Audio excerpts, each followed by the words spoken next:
తాకట్టులో ఉన్న బంగారం అమ్మాలనుకునే వారి ఇన్ఫర్మేషన్ ఇస్తే దాని వాల్యుయేషన్ బట్టి మీకు కమిషన్ కూడా ఇస్తుంది గోల్డ్ హబ్. నమస్తే, వెల్కమ్ టు మనం టీవీ. నేను వలి. ప్రస్తుతం నాతో పాటు స్టూడియోలో ఉన్నారు ప్రముఖ political analyst doctor Bharat Reddy గారు. వారితో మాట్లాడదాం. భరత్ రెడ్డి గారు నమస్తే సార్. నమస్తే. భరత్ రెడ్డి గారు, వైఎస్ సునీత నిన్న పవర్ పాయింట్ ప్రజెంటేషన్ ఇచ్చారు. తన తండ్రిని ఎంత దారుణంగా చంపారు అని చెప్పి ఆమె పూర్తిగా ఎక్స్ప్లెయిన్ చేశారు. డే 1 నుంచి కూడా ఆమె పోరాటం చేస్తూనే ఉంది. నిజంగా తండ్రికి సంబంధించి ఈ హత్య కేసుకు సంబంధించి నిందితులకి శిక్ష పడాలి అన్న తపన ఆమెలో కనిపిస్తోంది. తనకు న్యాయం జరగాలి అని చెప్పి ఆమె మొదటి నుంచి కూడా ఎంత పోరాటం చేస్తుందో మనం చూసాం.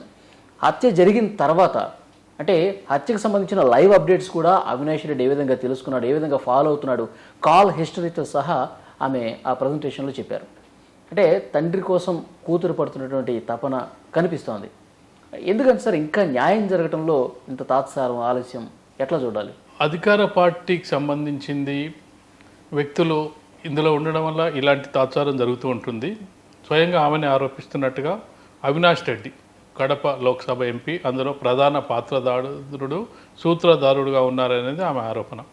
అయితే మొదటి నుంచి కూడా ఆమె పోరాటం చూసుకున్నట్టయితే ఇప్పుడు మనం పత్రికల్లో మనం చూస్తున్నాం, కానీ పత్రికల్లో మీడియాలో నుంచి కూడా ఆమె మొదట తన తండ్రి హత్యకు సంబంధించి బయటికి తీసుకొచ్చే ప్రయత్నం చేసిందే తను. తెలంగాణ హైకోర్టులో ఉన్న దీన్ని మార్పించడం జరిగింది. సిబిఐ ద్వారా ఎంక్వైరీ చేయించాలని కోరడం జరిగింది. ప్రతి సందర్భంలోనూ నీకు సిబిఐ ఇన్వెస్టిగేషన్, పోలీస్ ఇన్వెస్టిగేషన్ ఎంత పకడ్బందీగా జరుగుతుందో జరగదో తెలియదు, కానీ తను మాత్రం ప్రతి అంశాన్ని కూడా హత్య ఎలా జరిగింది, ఎక్కడ జరిగింది, ఎప్పుడు జరిగింది, ఎందుకు జరిగింది అనే కోణంలో ప్రతి అంశాన్ని కూడా ఆమె పరిగణలోకి తీసుకుంటూ నిన్న పూర్తి స్థాయిలో తన ఆవేదనకు సంబంధించిన పూర్తి స్థాయి ప్రజెంటేషన్ ఇటీవల కాలంలో గతంలో కూడా ప్రెస్ మీట్ పెట్టి చెప్పడం జరిగింది. మళ్ళీ నిన్న పవర్ పాయింట్ ప్రజెంటేషన్ ద్వారా చెప్పడం జరిగింది. అంటే ఒక మహిళ ఇక్కడ 2 అంశాలు, తన తండ్రి హత్య చేసిన వాళ్లకు శిక్ష పడాలనేది ఒక తపన, దాంతోపాటుగా మరొక ఏంది ఆమెకు ఇక్కడ తనకు న్యాయం జరగాలి.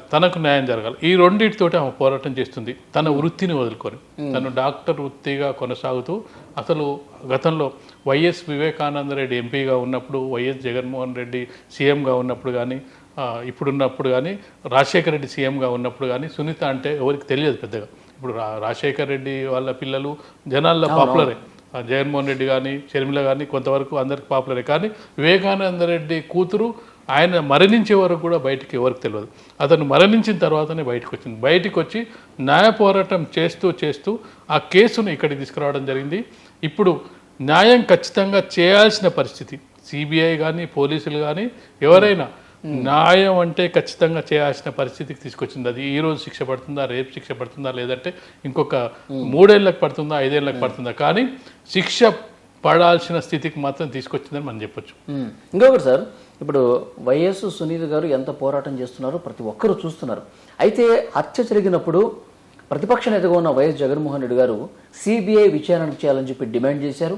హైకోర్టులో పిటిషన్ కూడా వేశారు సిబిఐతో విచారణ జరిపించాలని. కానీ జగన్మోహన్ రెడ్డి గారు ముఖ్యమంత్రి అయిన తర్వాత ఆయన తన పిటిషన్ వెనక్కి తీసుకున్నారు. మళ్ళీ సునీతే పోరాటం చేసి సిబిఐ విచారణ జరిగే విధంగా ఆమె పోరాటం వల్లే మళ్ళీ సిబిఐతో విచారణ జరుగుతుంది ప్రస్తుతం. ఎట్లా చూడాలి దీన్ని? ఖచ్చితంగా ఏదైతే జగన్మోహన్ రెడ్డి సిబిఐ విచారణ జరగాలని కోరిన అంశాన్ని మనం చూసుకున్నట్లయితే అతను సీఎంగా ప్రమాణ స్వీకారం చేసిన వెంటనే ఆ పని చేయాల్సి ఉండే, సిబిఐకి అప్పగించాల్సి ఉండే, లేదంటే తన దగ్గర వ్యవస్థ ఉంటుంది. కానీ తన అనుచరులు, ఇప్పుడు జగన్మోహన్ రెడ్డి మీద ఉన్న పెద్ద ఆరోపణ, సునీత ఆరోపిస్తున్నది ఏంది, ఖచ్చితంగా దీని వెనుక జగన్మోహన్ రెడ్డి హస్తం ఉంది. అవినాష్ రెడ్డి చేసినప్పటికీ జగన్మోహన్ రెడ్డికి తెలిసే చేశాడు, జగన్మోహన్ రెడ్డి అండదండలతోనే చేశాడు.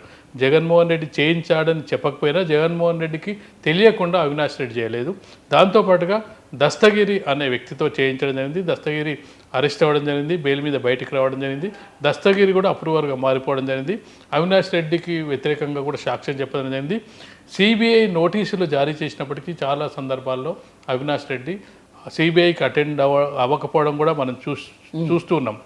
సిబిఐకి సంబంధించి చాలా సందర్భాల్లో సిబిఐ కేసులు వీగిపోతూ ఉంటాయి, సిబిఐ వాళ్ళు సీరియస్గా నాన్ సీరియస్గా ఉంటారు అని చెప్పడానికి ఇది ఒక నిదర్శనంగా చెప్పొచ్చు. వాళ్ళు ఒకసారి 2 సార్లు 3 సార్లు నోటీస్ ఇస్తారు, తర్వాత సిబిఐ కేసులు ఏమయ్యాయో తెలియదు. ఇప్పటికి కూడా సిబిఐ మీద ఉన్న పెద్ద ఆరోపణ ఏంటంటే 100 కేసులు నమోదైతే అందులో 1-2 కేసులు కూడా వాడు ప్రూవ్ చేయలేకపోతారు. 95% కేసులు వాళ్ళు శిక్షించలేకపోతున్నారు.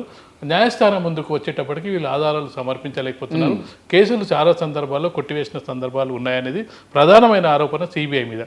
ఈ కేసు కూడా అలా వెళ్తుందేమో అనే ఒక భావనతో ఈమె స్వయంగా సునీత ఒక మామూలు ఆర్డినరీ వ్యక్తి, ఒక డాక్టర్గా పనిచేస్తుంది, ఆమెకు రాజకీయాలతో సంబంధం లేదు.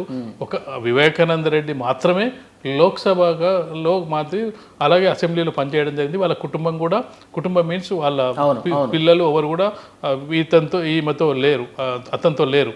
అయినప్పటికీ హత్య జరిగిన తర్వాత ఆమె ఈ కేసును ప్రత్యేకంగా చూసుకుంటూ తన తండ్రిని హత్య చేసిన వాళ్లకు శిక్ష పడాలని, తనకు న్యాయం జరగాలని చెప్పి ఇది ఒక న్యాయ పోరాటం మనం సినిమాలో చూస్తుంటాం. సినిమాల్లో చాలా సందర్భాల్లో చూస్తుంటాం. ఉదాహరణ చేసుకుంటే అలాంటి సందర్భంలో ఆ శిక్ష పడేయడానికి ఈ సంవత్సరాల తరబడి పోరాడిన వాళ్ళు ఉంటారు. ఒక మహిళ అయి ఉండి ఇంకోటి మనం చూసుకుంటే ఇక్కడ అబ్జర్వ్ చేయాల్సింది కడప రాజకీయాలు. మామూలుగా మిగతా రాజకీయాలు వేరుంటాయి, కడప రాజకీయాలనే వైఎస్ కుటుంబం శాసిస్తూ ఉంటుంది.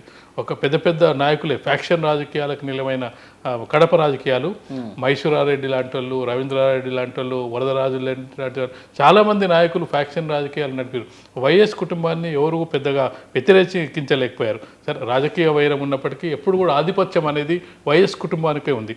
వైఎస్ కుటుంబంలోని ఒక వ్యక్తి తిరుగుబాటు చేస్తుంది, వైఎస్ కుటుంబంలోని జగన్మోహన్ రెడ్డి మీదనే తిరుగుబాటు చేసి పోరాటం చేస్తుంది అనేది ఎవరు ఊహించలేదు.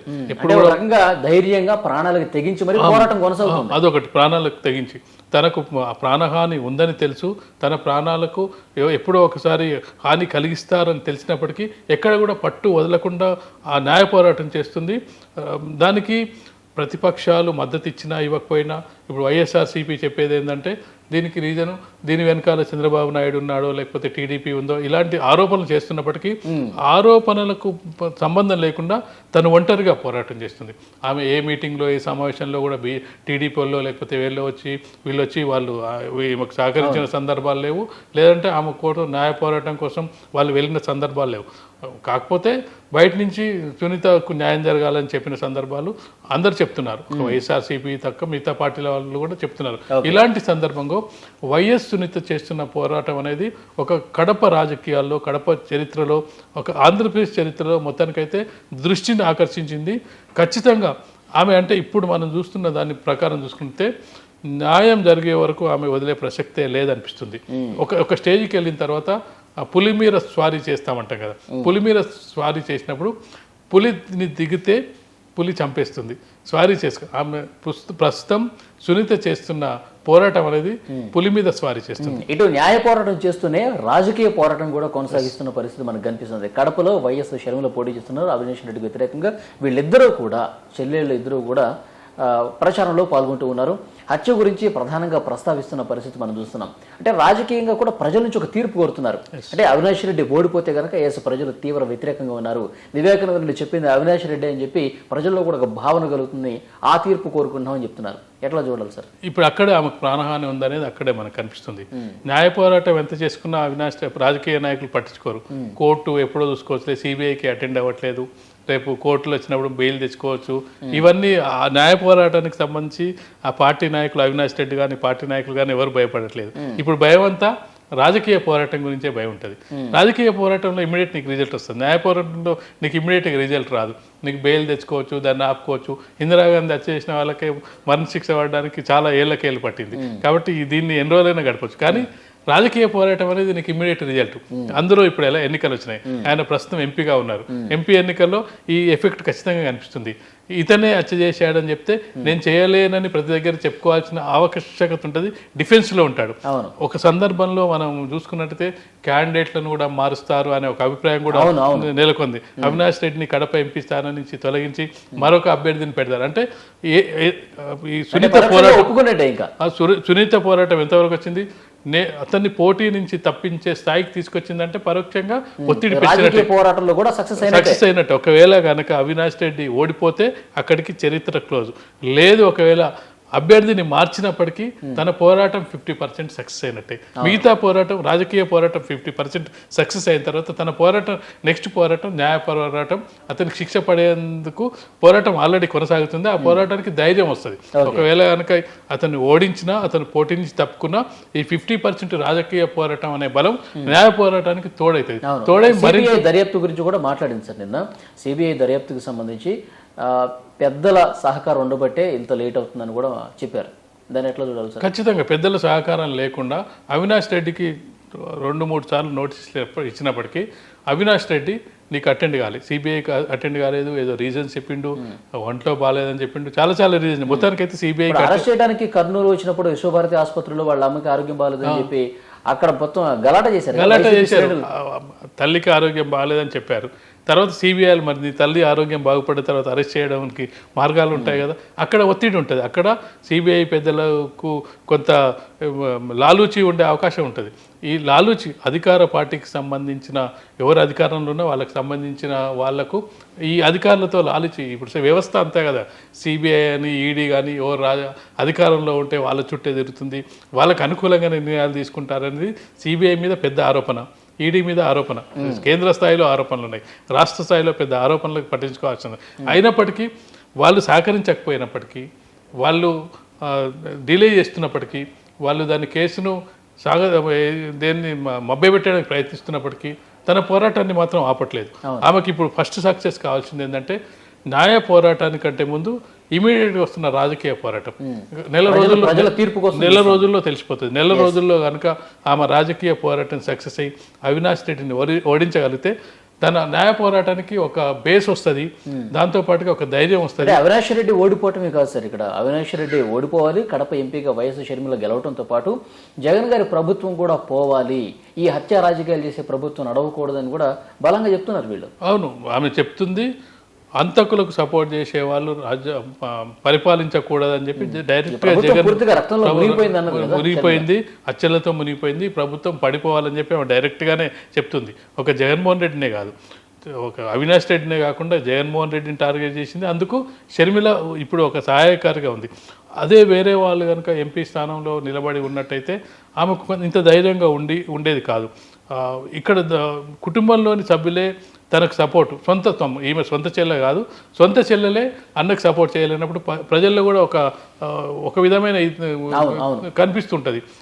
ఇక్కడనే వాళ్ళ అన్నకే ఈమె సపోర్ట్ చేయట్లేదు, ఖచ్చితంగా కూడా వీళ్ళ పాత్ర ఉంటుంది, లేకపోతే ఎందుకు హత్య చేసిన వాళ్ళని ఎందుకు వెనకేసుకొస్తున్నారు వీళ్ళ పాత్ర లేకుండా అనే అనుమానాలు ఖచ్చితంగా ఉంటాయి. అనుమానాలను ఖచ్చితంగా కూడా జవాబు ఇవ్వాల్సిన అవసరం ఉంటుంది. వైఎస్ పార్టీ కనుక, YS Rajasekhara Reddy, YS Jaganmohan Reddy party కనుక కడపలో కనుక ఓడిపోయినట్టయితే ఖచ్చితంగా రాజకీయంగా పెద్ద దెబ్బే అని చెప్పొచ్చు. రాష్ట్ర వ్యాప్తంగా రాజకీయ పరిస్థితులు ఏ విధంగా ఉన్నప్పటికీ అతను గెలుస్తాడా ఓడతాడా ముఖ్యమంత్రి గారిని పక్కన పెట్టినప్పటికీ, ఒకవేళ జగన్మోహన్ రెడ్డి ముఖ్యమంత్రిగా గెలిచినప్పటికీ కడప సీటు ఓడిపోతే మాత్రం అది పెద్ద దెబ్బగా చెప్పొచ్చు. ఎవరైనా రాజకీయ పార్టీ నాయకులు ఏమనుకుంటారంటే సొంత ఊరు, సొంత జిల్లా, సొంత మండలం, ఇక్కడ మాత్రం మాది అధికారం ఉండాలి అనేది ఎంపీ స్థానంలో, ఎమ్మెల్యే స్థానంలో, మంత్రుల స్థానంలో ఉన్నప్పటికీ ఊర్ల సర్పంచ్ తన వాడు ఉండాలని కోరుకుంటాం. ఇలాంటి పరిస్థితుల్లో ఆ కడప స్థానాన్ని కనుక నిలబెట్టుకోలేకపోతే ఖచ్చితంగా రాజకీయంగా దెబ్బ అని చెప్పొచ్చు. చూద్దాం సార్, అలుపెరగని పోరాటం అయితే వైఎస్ సునీత షర్మిల చేస్తూ ఉన్నారు. సో ఇక పోరాటం ఇంకా తీవ్రతరం దాలుస్తుందని చెప్తున్నారు. ఎందుకంటే పవర్ పాయింట్ ప్రజెంటేషన్ తర్వాత మరికొన్ని నిజాలు, వాస్తవాలు కూడా ప్రజలకు చెప్పే ప్రయత్నం అయితే ఆమె చేశారు. చూద్దాం సార్ నెక్స్ట్ పరిణామాలు ఎట్లా ఉంటాయో. Thank you very much.